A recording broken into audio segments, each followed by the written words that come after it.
أعوذ بالله من الشيطان الرجيم. بسم الله الرحمن الرحيم. والصافات صفا فالزاجرات زجرا فالتاليات ذکرا. سورہ صافات ہجرت سے پہلے نازل ہونے والے سورتوں میں سے ہے۔ اس سورہ مبارکہ میں 5 رکوع 182 آیتیں اور 860 کلمات 3826 حروف ہے۔ اس سورہ مبارکہ میں بھی عام مکی سورتوں کے طرح یا عام ہجرت سے پہلے نازل ہونے والی سورتوں کی طرح جن بنیادی مضامین کا تذکرہ ہے ان میں اللہ کے ذات اور صفات پر ایمان، اللہ کے رسول کی تصدیق اور آخرت کے عقائد کو مختلف مثالوں سے، مختلف طریقوں سے بڑے وضاحت کے ساتھ بیان کیا گیا ہے، اور ساتھ ہی اس ضمن میں جو لوگ اللہ کے ساتھ اوروں کو شریک قرار دیتے ہیں ان کی تردید کی گئی ہے، اور آخرت میں جنت اور دوزخ کے حالات کی بھی منظر کشی کی گئی ہے اس سورہ مبارکہ میں۔ ساتھ ہی یہ وضاحت بھی ہے کہ جو عقائد تمام انبیاء علیہ الصلوۃ والسلام کی دعوت میں شامل رہے ان پر ایمان لانا ہی انسان کے آخرت کے مصائب اور مشکلات کا حل ہے، اور جو لوگ ان عقائد پر شکوک اور شبہات کا اظہار کرتے ہیں اللہ تبارک و تعالیٰ نے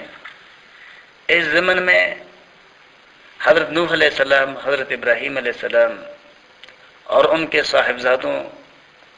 اور حضرت موسیٰ اور حضرت ہارون، حضرت الیاس اور حضرت لوط اور حضرت یونس علیہ السلام کے واقعات بیان فرمائے ہیں، اور ان پر غور کرنے کی دعوت دی گئی ہے کہ دیکھیں جن لوگوں نے اللہ کے ساتھ اوروں کو شریک قرار دیا تو وہ عقیدہ ان کو آخرت میں ناکامی سے ہمکنار کر گیا ہے۔ اس سورہ مبارکہ کا جو پہلا رکوع ہے یہ آیت نمبر 1 سے لے کر آیت نمبر 22 تک کے آیتوں پر مشتمل ہے۔ اس رکوع میں اللہ تبارک و تعالی فرشتوں کے 3 صفات بیان فرماتے ہیں جو بڑے ممتاز صفات ہیں، اور یہ ممتاز صفات ان کے اللہ کے فرمانبرداری کی وجہ سے اور ہر وقت اللہ تبارک و تعالیٰ کے حکموں کے تعمیل کی وجہ سے اللہ نے ذکر فرمائے ہیں، اور اللہ تبارک و تعالیٰ نے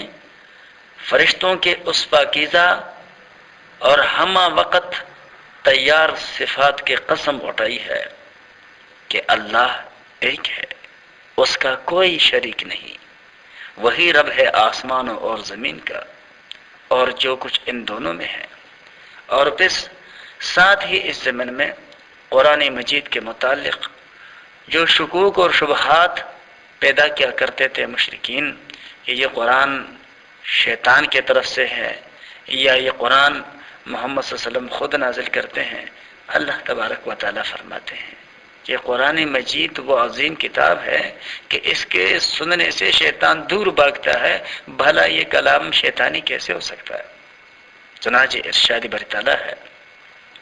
بسم اللہ الرحمن الرحیم، شروع اللہ کے نام سے جو بے حد مہربان نہایت رحم کرنے والا ہے۔ والصافات صفا، قسم ہے صف باندھنے والوں کے قطار در قطار ہو کر، یعنی ان فرشتوں کی قسم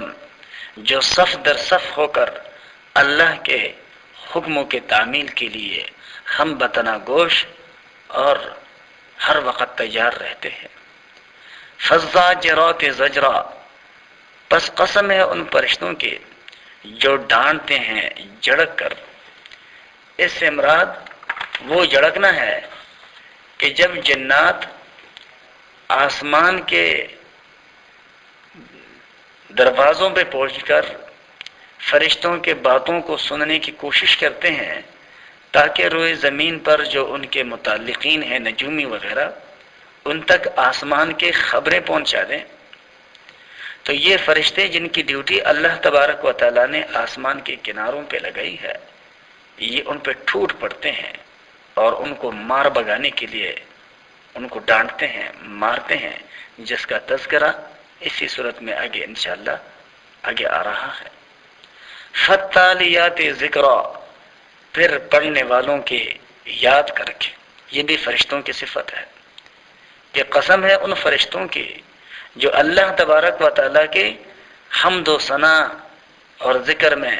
ہمیشہ مشغول رہتے ہیں اور ہمیشہ اسی کی تلاوت کرتے رہتے ہیں۔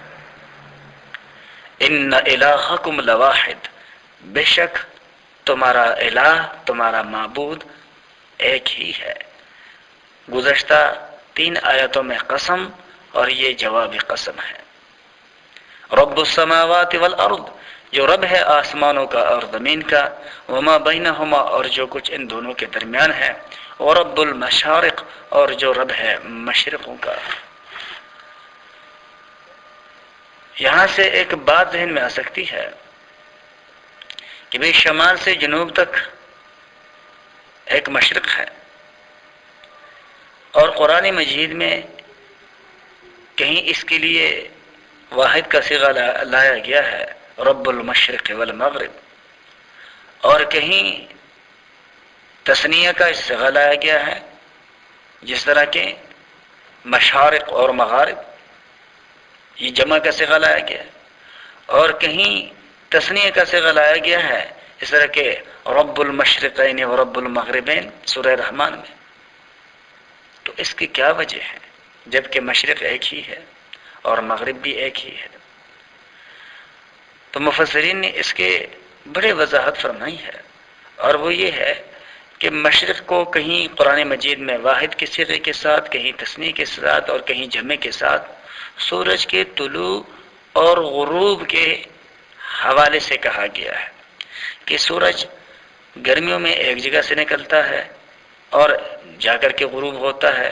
پھر سورج جو ہے وہ سردیوں میں ایک دوسری جگہ سے نکلتا ہے اور وہ دوسری جگہ میں جا کر کے غروب ہوتا ہے۔ تو سورج کے جو منزلیں ہیں ان منزلوں کے حوالے سے مشرق کبھی ایک نہیں بنتا، بلکہ مشرقیں بہت سارے ہوتی ہیں، یعنی ہر روز سورج کے نکلنے کا ایک علیحدہ جگہ ہے اور ایک علیحدہ غروب ہونے کی جگہ ہے۔ تو اس حوالے سے کہیں مغرب کہا گیا تو وہ بھی ٹھیک، مغربین کہا گیا تو وہ بھی ٹھیک، اور مشارق اور مغارب کہا گیا تو وہ بھی ٹھیک۔ اللہ تبارک و تعالیٰ کا ارشاد ہے، انا زینا السماء الدنیا، بے شک ہم نے رونق دی ہے اس آسمان دنیا کو، بزینت الکواکب، ایک پر رونق ستاروں کے ذریعے، وحفظا من کل شیطان مارد، اور ان کو ہم نے بچاؤ کا ذریعہ بنایا ہے ہر شیطان سرکش کے لیے، کہ جو شیاطین آسمانوں پہ چڑھنے کی کوشش کرتے ہیں تو یہ ستارے جہاں روئے زمین پر رہنے والے انسانوں کو روشنی بہم پہنچاتے ہیں، اندھیروں میں اور سمندروں میں اور ویرانوں میں جہاں روشنیاں نہیں ہوتی رات کے وقت، تو وہاں ساتھ ساتھ ان فرشتوں کی جو ان ستاروں کا جو دوسرا فائدہ ہے انسانوں کے لیے وہ یہ ہے کہ جو شیطان آسمانوں پہ چڑھنے کی کوشش کرتے ہیں، اللہ تبارک و تعالیٰ نے ان کو ان کے لیے ایک چوکیدار کا ذریعہ بنایا ہے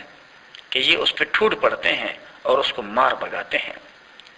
لا يسمعون الى الملأ الاعلی، وہ سن نہیں سکتے اوپر کے مجلس کی باتیں، ويقذفون، اور پھینکی جاتے ہیں، من کل جانب، ہر طرف سے، دحورا، بگانے کے لیے، ولہم عذاب واصب، اور ان پر ہمیشہ اللہ کی مار ہے، الا من خطف الخطفۃ، سوائے اس کے کہ جو کوئی اچک لے، کوئی اچک جانے والی بات، فاتبعہ شہاب ثاقب، پھر پیچھے لگایا جاتا ہے اس کا ایک چمکتا ہوا انگارہ۔ حضور نبی کریم صلی اللہ علیہ وآلہ وسلم کی صحیح احادیث میں آتا ہے کہ جو نجومی زمین پر بیٹھ کر پیشن گوئیاں کرتے ہیں ان کا تعلق مخصوص قسم کے جنات اور شیاطین سے ہوتے ہیں۔ اللہ تبارک و تعالی جب عرش پر سے کسی کام کا فیصلہ فرماتا ہے تو اس کا حکم ان حاملین عرش فرشتوں کو دیتے ہیں، پھر وہ اللہ کے اس حکم کا خبر نچلے فرشتوں تک پہنچاتے ہیں،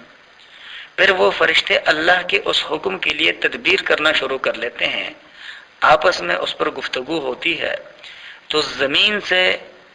یہ گیا ہوا شیطان ان فرشتوں کے باہمی گفتگو کو جو